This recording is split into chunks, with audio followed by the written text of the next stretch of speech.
So, welcome everyone. We're in the session of the NABIG Congress called Funding UBI, Global UBI, Taxing Natural and Social Rents. So I'd like to welcome you all. I'm Jim Mulvale. I'm currently speaking to you from the traditional lands of the Mississauga of the Credit, in the ancestral homeland of the Anishinaabeg, Huron-Wendat, Haudenosaunee, and Ojibwe Chippewa peoples, and the Métis people, not too far from what we also know as Toronto, Canada, and Southern Ontario. And I want to welcome our two presenters. Peter Brake is with us now. You should see him on the screen. And I'm just checking, we have a second presenter, Jeff Smith. I don't believe he's with us, at least yet. So we'll get underway and hear from Peter, and hopefully Jeff's able to join us in a little bit. So each of the presenters will present their material for 10 or 15 minutes. And then we'll move on to audience questions. I'd ask if you do have there's the chat box, and you may want to have a bit of conversation on the side while we listen to our two speakers. If you have a question that you would like to address to one or both speakers, there's a little box at the bottom of your screen called "Ask a Question." It's the kind of the Q&A feature from this. On this Crowdcast program. So use the Ask a Question feature to pose questions to the presenters and to participate in the discussion. Okay, I'll begin by introducing the presenter we have with us at the moment. Peter Brake is from New Zealand. He has worked with the Basic Income Earth Network outreach group since its inception. It's an international group that brings together activists from literally around the globe. And he's done work looking at funding alternatives for universal basic income in various countries. He's looked at this question in relation to India, China, the Philippines, New Zealand, and all the countries in the European Union. And he has also done research on countries' earnings worldwide, and has some interesting ideas on how we can afford a BI and how we can make it work financially. He's the author of the myubi.co.nz website, which compares your personal results from receiving a UBI from 4 different funding alternatives. And he also has a paper that's been entitled, "How Much Can India Afford?" For a yearly basic income, the implementation of basic income, and financial feasibility of a UBI, and financing financing concepts of a euro dividend. So without further ado, I'll call on Peter, who's going to share his screen and present us with some interesting ideas. It's all yours, Peter. Welcome, everybody. Thank you very much, Jim. We'll just jump straight into this. Look, there we go. I'm here today to show how every nation can afford a UBI. Firstly, the countries from Sudan to Burundi cannot afford a meaningful UBI through taxes, VAT, or otherwise. The money simply isn't there. A basic income would feed the poor, grow local economies, create jobs and self-employment. Through this stimulus, the nation will, in a relatively short time, have an economy able to fund their own UBI. This is a group effort, thanks to Paul Harnett, World Basic Income, and Sam McKinnon. To put it in context, a 1% donation of the UBI from the EU, the US, and China would cover the shortfall of the poorest nations. These other funding ideas could also ensure that every person receives at least $1 per day via the UN Global Wealth Fund. The world receiving a UBI means a large increase in consumption, We need to ensure this spending is not further harming the planet and our own future. The US Congress's carbon tax and dividend would raise the price at the petrol pump by 17% and earn us an $1,100 dividend for catching the bus here. 92% of people in the MyUBI website voted agreeing with a 10% transfer to a people's-controlled World Environment Fund, which has been fully described with the Global Challenges Foundation. The financial transactions tax would mean a donation from New Zealand of $1 billion a year, really useful for the world funding required. BN, the International Basic Income Network, and the UN are together working on this, thanks to the effort of Paul, Hilda, the writing team, and the BN executive. We're on the cusp of the world without hunger or the deprivations of poverty. This is the MyUBI site, created for New Zealand. It may be difficult to see. I will talk you through it. You may need this in your own country. Enter your different types of income, mortgage interest, rent, and any other non-VAT spending weekly. I'll put in $350. Of the 4,000 people who saved their data, not a single person voted that they would leave their job on receipt of a UBI.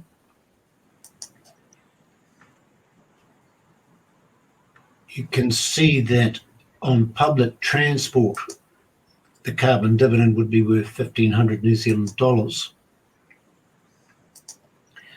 The site allows people to know how they'll be personally affected from 4 different UBI funding models.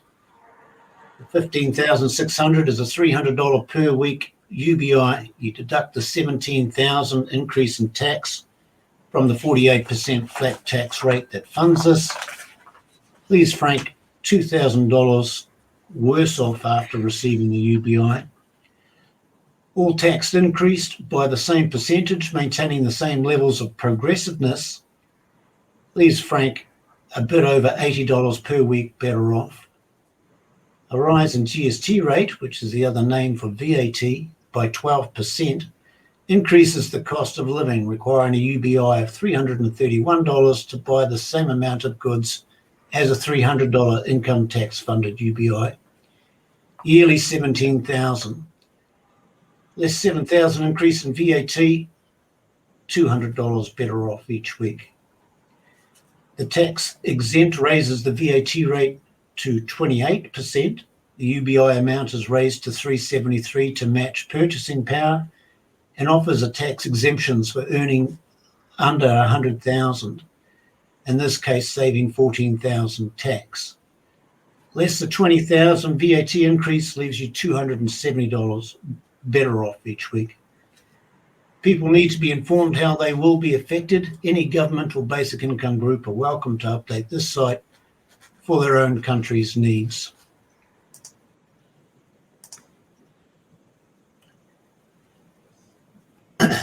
This is the data saved from the MyUBI site. Columns A through D show the net effect on funding and receiving a UBI. In blue, you can see the average from all participants, all tax and flat tax close to nil being fiscally neutral. An average of 10 or 11,000 better off for the VAT models. In yellow, 72% are best off with the tax exempt model, 22% with the VAT model, and 5 and 1 on the tax models.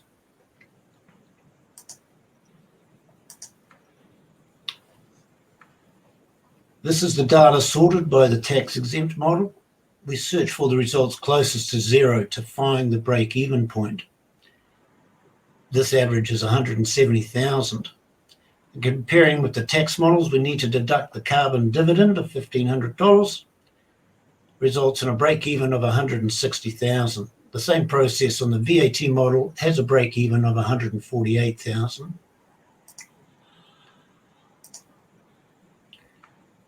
The table shown has yearly income amounts and the number of people in New Zealand that earn that amount. 102,000 earn nothing. 188,000 earn 16 grand, which is the unemployment benefit. 139,000 people earn 21 grand, which is the bare superannuation payment. The number of earners peaking at 37,000, and after this there are less and less people earning higher amounts. Most countries have a similar distribution. The New Zealand National Government looked at a 48% flat tax funded UBI of $300 per week. This is easily graphed. The result shown is the $15,600 yearly UBI less the increase in tax on their wages. It gives a break-even earning of $48,000.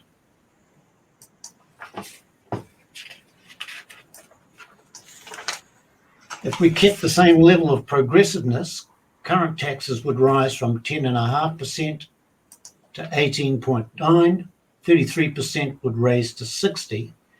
This gives the same funding as National's 48% flat tax. Break even, as expected, would be higher at 84,000. This brings 746,000 or 21% more voters into a position of being net advantaged by the receipt of a UBI. Though 90,000 or 2.5% people earning over 140,000 are better off on a flat over a progressive tax. I've highlighted the VAT break-even and the tax exempt of 160,000. Only 65,000 people are worse off with the UBI funded in this way, or 1.7% of the population. With the effort of Michael Cullen and the New Zealand Tax Working Group, we can now show that 1% of people in New Zealand are negatively affected by a capital gains tax. Over 97% of people are better off with a VAT-funded UBI and or a tax exemption.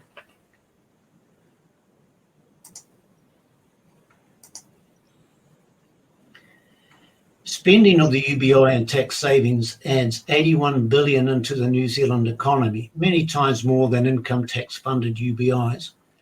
Worldwide, this is the best model for wage earners, the poor, and the global elite. If the world initiated a high carbon tax and dividend, existing and new spending will go to the green alternative. With COVID, the simple solution is for every country in the world raising their VAT rate 30% and giving the money equally to every person in each nation. If any country has too much money, then give the lowest earners a tax refund. Each year increase the income tax exemption until there's just enough money to fund a UBI.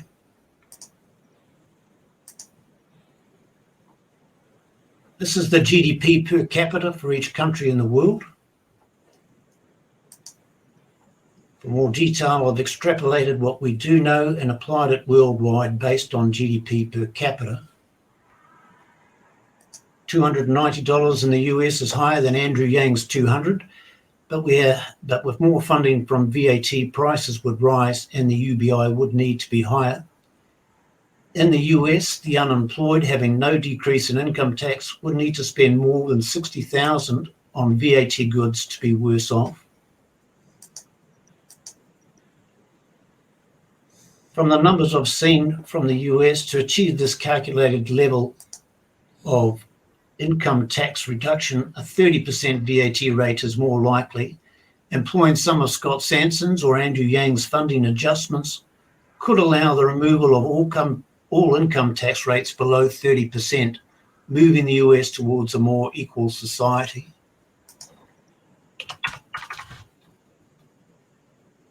Someone earning $50,000 in the US would receive a tax exemption of $6,000 and would have to spend over $85,000 a year on VAT goods to be worse off. The break even is a bit over $200,000.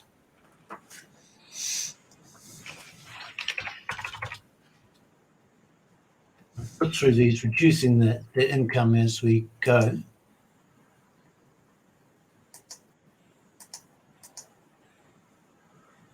Bulgaria is the country in Europe requiring the highest VAT rate to fund a UBI.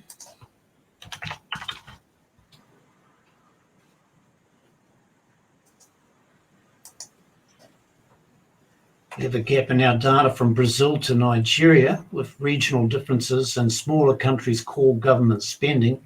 Somewhere here a change in base data is required. Note the change in the VAT break even as we do this.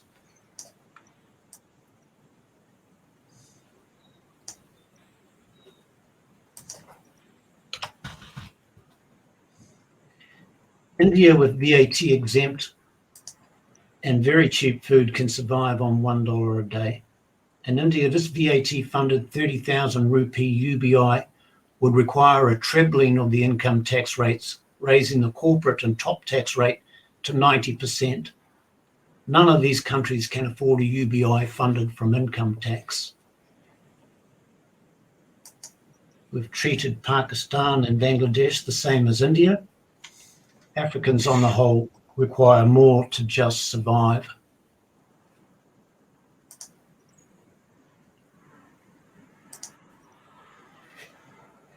I've asked for a 1% donation from people's UBI of every country with a GDP per person greater than Cuba. The UN Wealth Fund will support countries from Burundi to Tajikistan, initially affording a $1 per day. I anticipate the next objective will be raising the UBI here to $2 a day, while instigating a rise in VAT rates to transition these countries to eventual self-funding.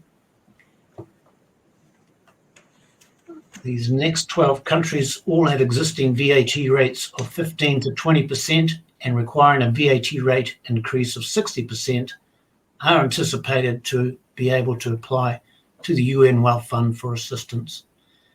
These high VAT rates will decline over time as the economy grows from this unprecedented stimulus.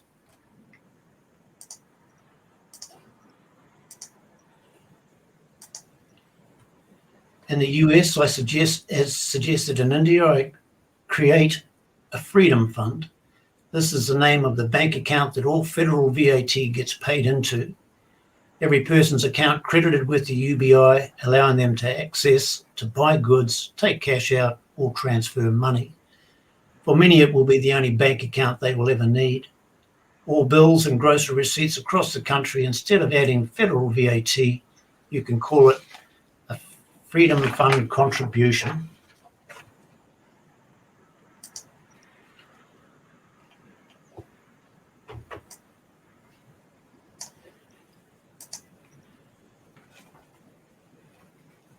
The Universal Entitlement Facebook page has a version of these posts for other regions. Just scroll down to find them. It also has a link to a letter to every government reflecting the different situations shown here. We've left a place for you to sign your name, and you're welcome to delete the donation pledge. Please send this to your finance minister. Collectively, this will give government authorities a good gauge on the level of their people's support for assisting other countries' UBI financing. The attachment here supports the United States call for a global minimum corporate tax. This lowers the VAT rate required in many countries. Also, multinationals are making extraordinary profits, paying low prices for natural resources in Africa. Fixing this would help these nations afford a UBI.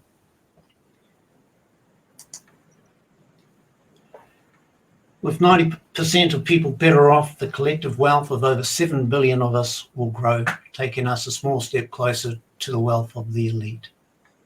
Thank you very much. Okay, thank you, Peter. I'm just checking here. I don't think our other presenter, Jeff Smith, is with us, so we can proceed to questions and discussion. If you're out there, Jeff, and signed in under somebody else's name, maybe let me know, but I don't think Jeff's able to be with us right now. Okay, thanks, Peter. We covered a lot of ground, a lot of information there. I'm going to, here, I just got a message about Jeff. Just hang on. Yeah, Jeff Smith, our other presenter, it says he has internet issues, and one of our conference coordinator, Hannah, is working with him, so hopefully be able to join us. But we'll get into some questions around Peter's presentation. This is from Floyd Marinescu.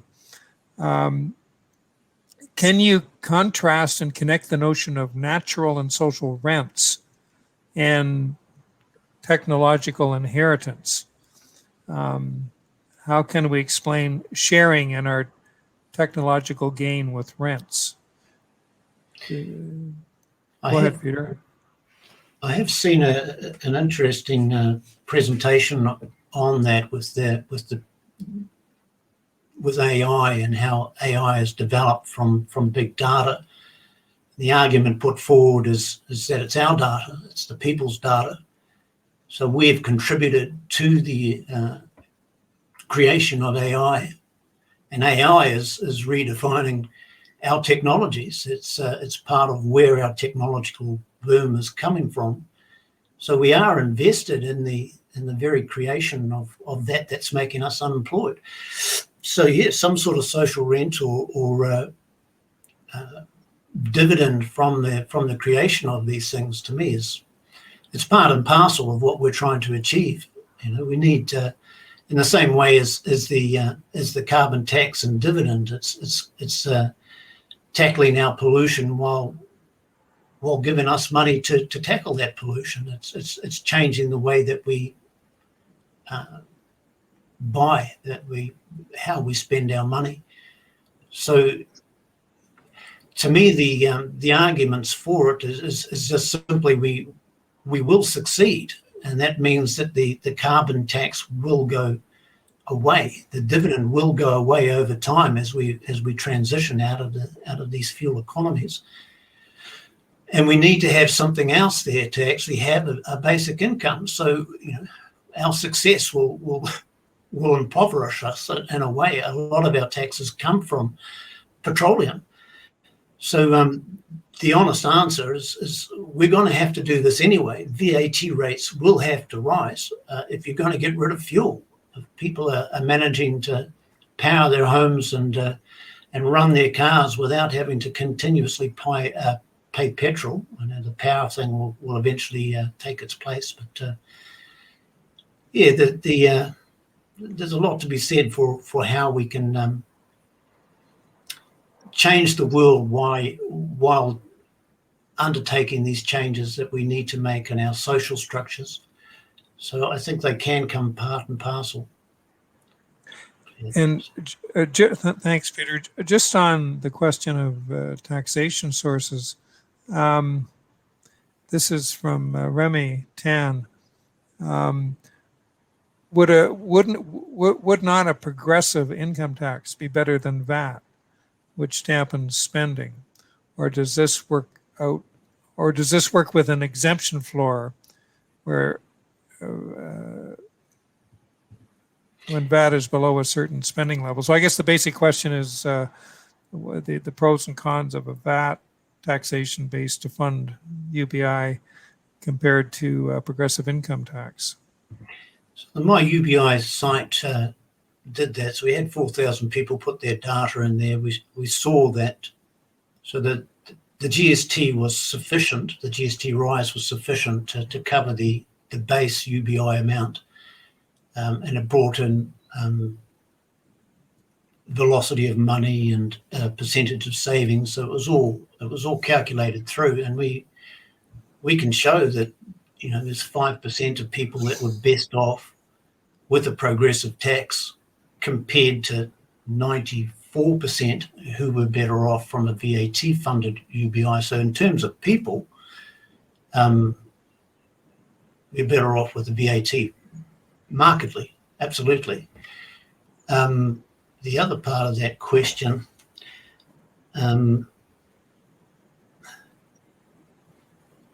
it's a little difficult for me to. It says, does this work with an exemption floor?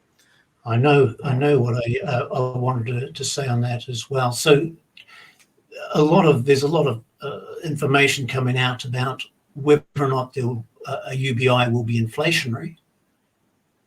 And to my mind, if it's done on income tax, absolutely it will be inflationary.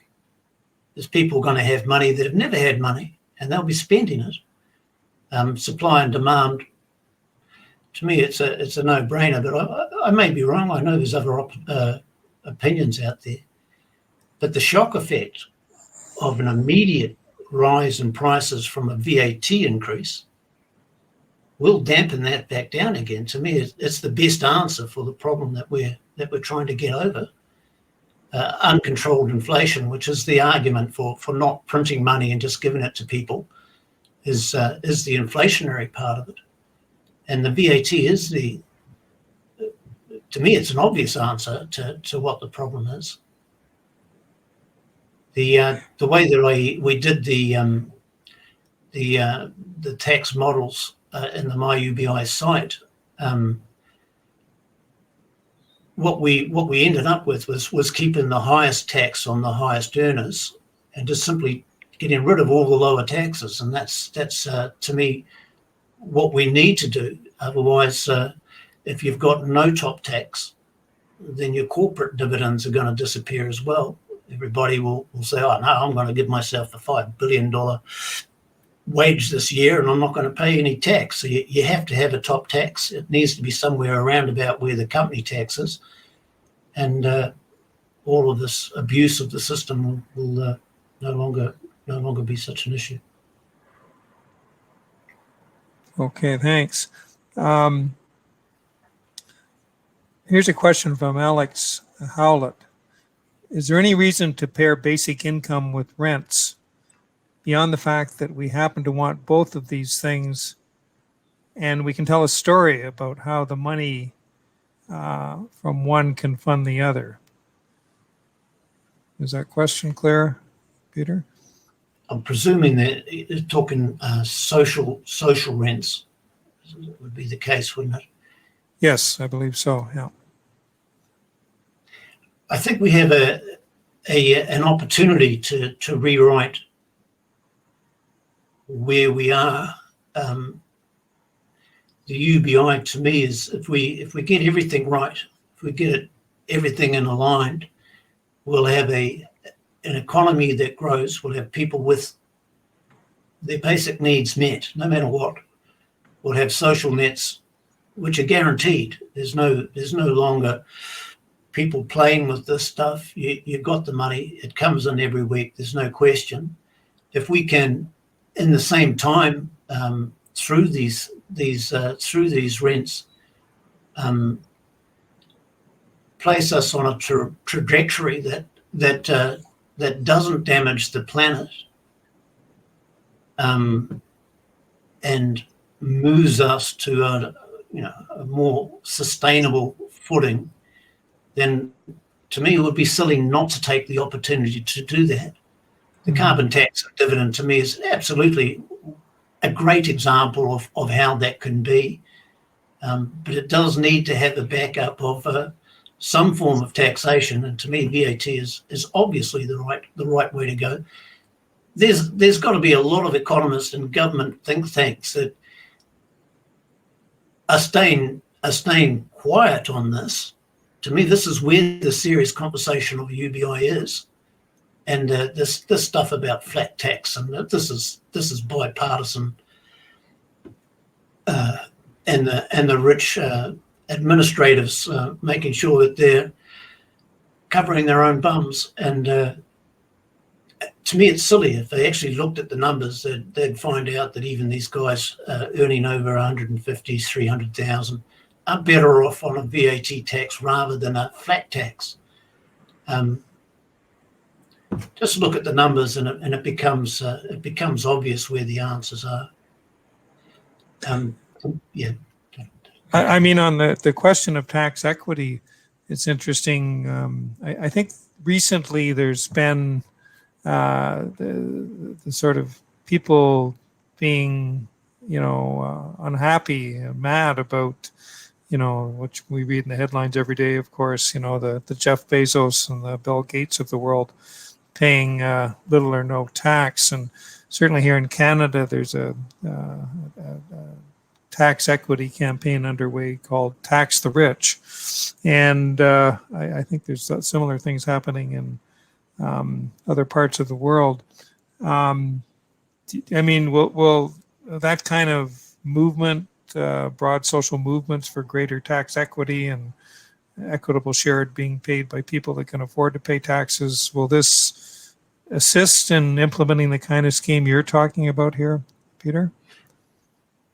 Yeah, look, I did a part of one of these attachments to the letter talks about the wealth tax. The experience in Germany is they implemented it. They got no money out of it. They had massive court cases with very rich people that never got out of the court. There was no settlements. There was no money that ever arrived into the kitty. In Holland, they moved next door. So they just moved next door and travelled to work across the border and paid no wealth tax. And the rich are mobile, and they'll just get up and walk next door to get out of it. So, to me, the obvious answer there is if it's done globally, in the same way as the US is now going for the global minimum corporate tax. Lowest at the moment is in Ireland. You know, even if you just set it so it can't go below that, these income streams won't disappear. We have to have them. The world still needs to keep on ticking. The wealth tax to me is, I think I said it quite nicely in the attachment. If it was global, you could then identify or say worldwide, these are the ones. You know, if you've got more than $40 million, 1% tax. Again, it's going to end up in court cases. But to me, it's the change in the idea. It's bringing this thing forward as something that the world agrees with. So I think I would add it to the same conversation we're having on the corporate tax minimum, a wealth tax worldwide. The thing that I would do is to get rid of the court cases is that I'd make it their responsibility to do the numbers, to say, yep, I've made this amount of money. This is 1% of it. I've made donations. Allow them to take donations off the wealth tax. You know, it's just so that the idea is so that they contribute. And to stop the court cases, don't make it mandatory. Say, look, this is what we think you owe. It's up to you to pay it. We're not going to take you to court. And if they don't pay it for 4 or 5 years, you know, the social pressure will start building. And again, it's changing the ideas of where we are and what we are as a species on the planet. So I think it has got a place, but trying to get the right mix of it so that it works. We don't want to spend more money on lawyers and court cases. And to me, it's going to happen if you make it mandatory. What we need is the changing of the ideal so that it's no longer something like, oh, no, why should I pay? No one else is paying.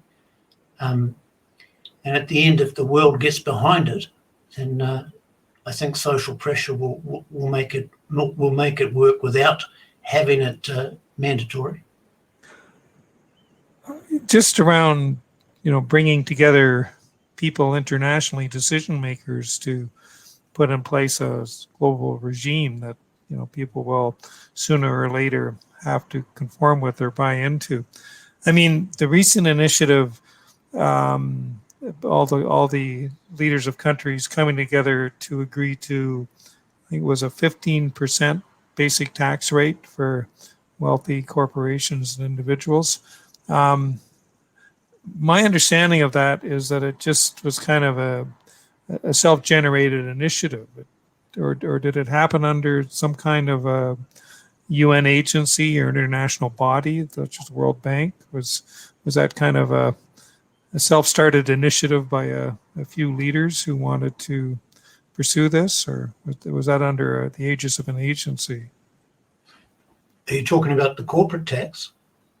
Yeah, I'm just asking the question in terms of getting a lot of different countries and leaders together to set in place a kind of international regime that there won't be holes in, and that everybody will presumably conform with?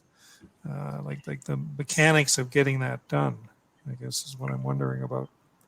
It's only just, well, it has been mentioned previously, but the impetus is the new US president and his team. Mm-hmm. So this is the finance people are standing up in this under Joe Biden's watch, and yeah, they're asking for it. So I think he's mentioned 20-something%. At the moment, it's less than that, and it's chronic. I know a lot of people won't understand the actual taxation stuff that goes in behind this stuff, but the corporate tax and the top tax,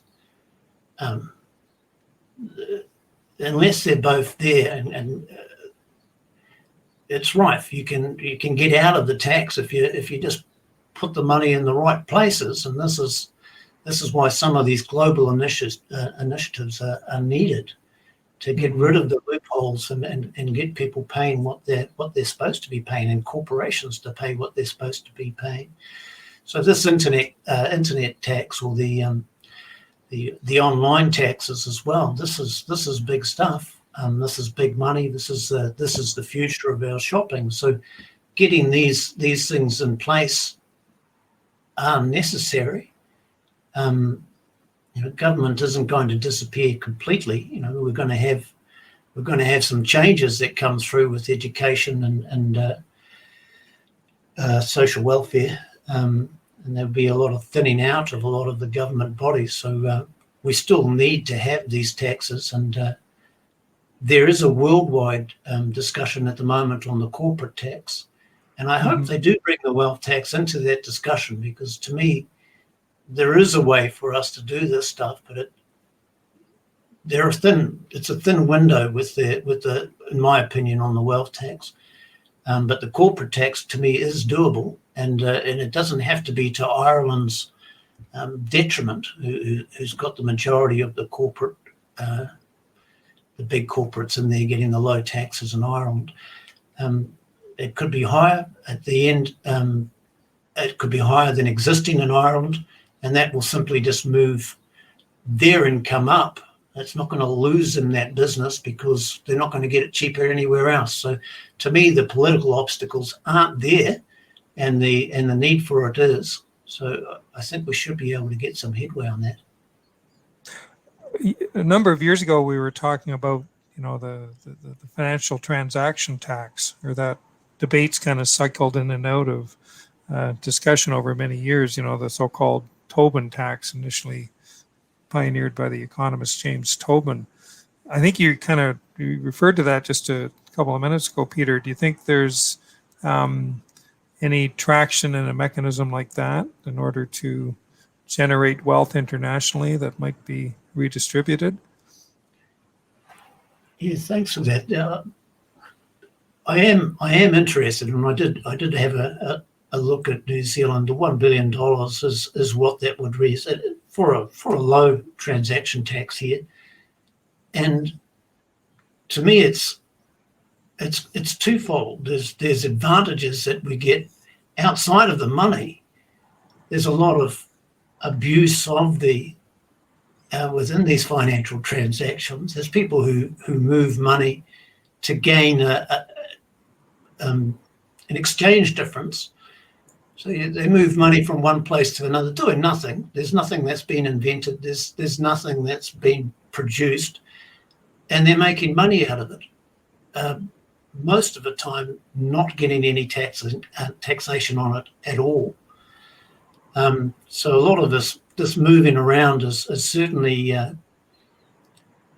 advantaging the person that's doing it. They're getting rich for doing very little and producing nothing. So it's getting rid of the game playing within the markets, and really the advantages in this are the very rich. It's the very rich that use these mechanisms to get further ahead. And again, there's no benefit to anybody else except for that one very rich person. So to me, it's in the same line as the rents or the social rents. It can be something that actually helps fix something as well as fund a UBI. Okay. Okay, I just to update folks, it doesn't appear, well, we're almost at the end of our 45-minute time slot, that unfortunately, for those who might have joined us late, Jeff Smith has been having connectivity problems. I think he's physically located in California, and Peter is in New Zealand, so this has been a wide-ranging geographically session. But so Jeff hasn't been able to be with us, unfortunately, but I think we've had a very interesting and stimulating discussion with Peter. So we're just a few minutes short of the 45 minutes. If I know some people might want to leave and get ready for the next session. So we'll stay online here, but if you want to take your exit now, and in fact, for the next 5 or 10 minutes, I think I can act if specific people have questions they might just like to pose to Peter live. I think I can enable you to do that. So if you have a specific question you'd like to pose to Peter, please let me know. Just post your name in the chat box on the far right, and I'll see if I can activate you to pose a question directly to Peter. And there's also the Kumo space, of course, if people want to go there and chat some more about these questions. Was anybody wanting to pose a question directly to Peter?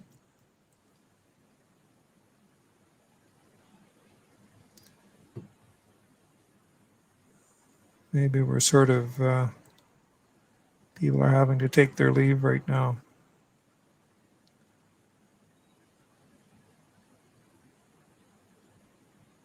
Okay, I'm not, maybe the best bet would be to look up Peter in Kumo space if he's able to be there.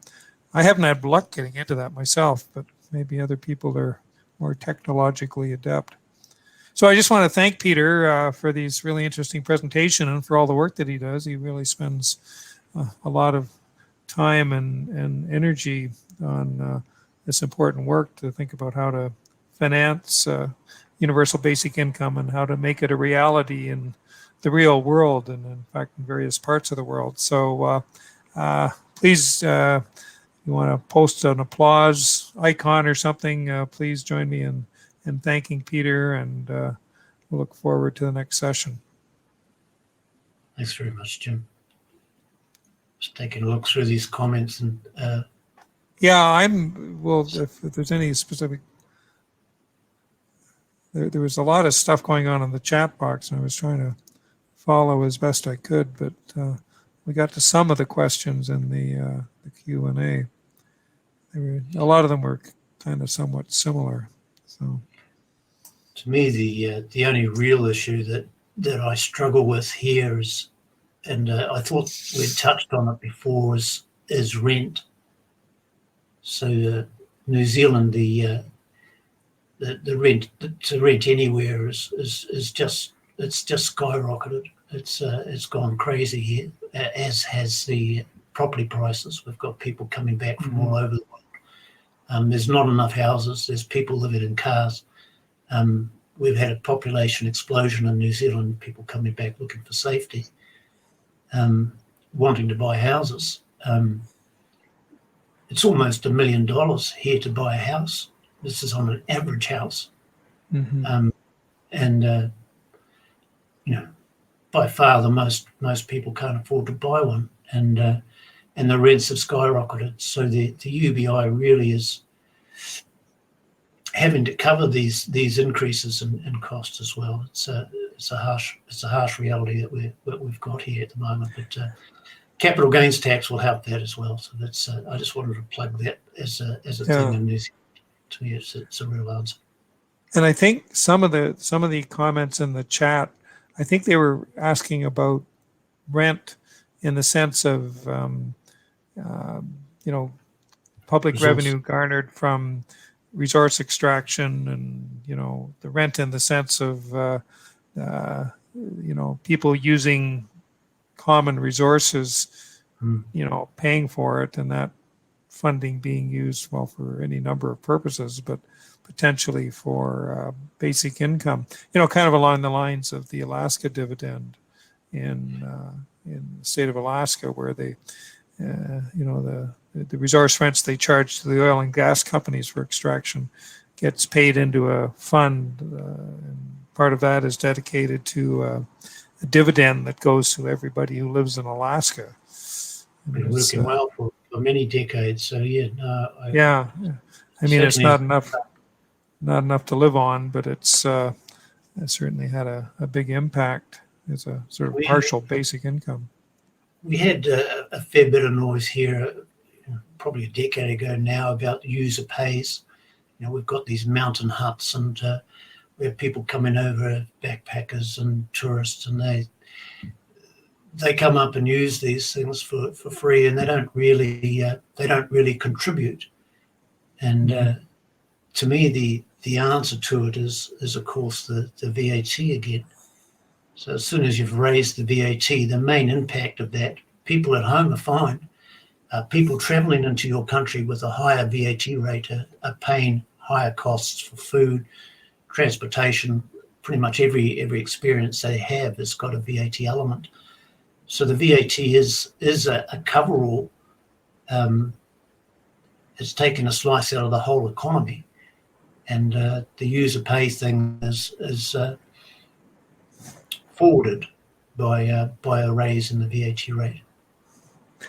I don't know if you've had the same issues arise in New Zealand, but here in Canada, politicians and parties on the right have, I think, had some success in the past in kind of villainizing, we call it goods and services tax, same idea, sales tax. And our right-wing prime minister a number of years ago, Stephen Harper, lowered the federal GST or VAT, and we've had provinces like Ontario and Manitoba, and Alberta, in fact, has no provincial VAT, and other provinces that have had right-wing governments have kind of, used sales tax as their cause celeb to, kind of get people mad about taxation in general. And then when they lower it, say a percentage point, they become very popular and get reelected. So, I mean, is that kind of dynamic been at play in New Zealand to some extent too? Well, there's certainly never been a lowering of the GST tax here. We've done it here, and it's been a terrible thing, and it's really put a crimp in public revenues generally, as well as, of course, money for social programs. Yeah, I'm sure. But to me, there's a problem with trying to have these conversations. Really, we're dealing with the left in terms of the social welfare part of the UBI, and of course the VAT is the boogeyman. It's the worst thing that the poor can have, is a raise in the VAT rates, and it's a misunderstanding as to how it comes together. You need to have a higher UBI because of the increase in food and rents. Well, not rents, because there's no GST on rent, but food in New Zealand has got a GST component, and poor don't have any escape from the VAT. So it really is the bugbear of left politics, is that we've got to be very careful not to even talk about GST or VAT being increased. This is why the My UBI site is important. I think every country needs to employ it, because the common understanding is no longer the case. Every other example that you can give about GST rises is right. It hurts the poor, except for this. If you use this to raise or fund the UBI, to me, it's the answer. It is the best thing that you can do to get this thing through, and the poor are better off because of that raise in the base UBI from the inflation. Yeah, so sort of It really is a re-education of the left that needs to happen, and gosh, it's been a real headwind to get some sort of traction, but I think we're slowly getting there. Yeah, no, I think work like yours is so important and kind of helping us think through, the connections between revenue and expenditures and equity issues in terms of how money gets raised and money gets spent for to enhance equity and sustainability. Okay, well, thanks. I think we had the good part that just having one presenter, we had a lot more time to delve into your material, Peter. So I appreciate sort of going with us through all the questions. And I should probably wrap up here. I've got to get a couple things done before the next session. But thanks again, and thank you very much. Really we'll talk to you soon. Okay, take care. All right, bye now.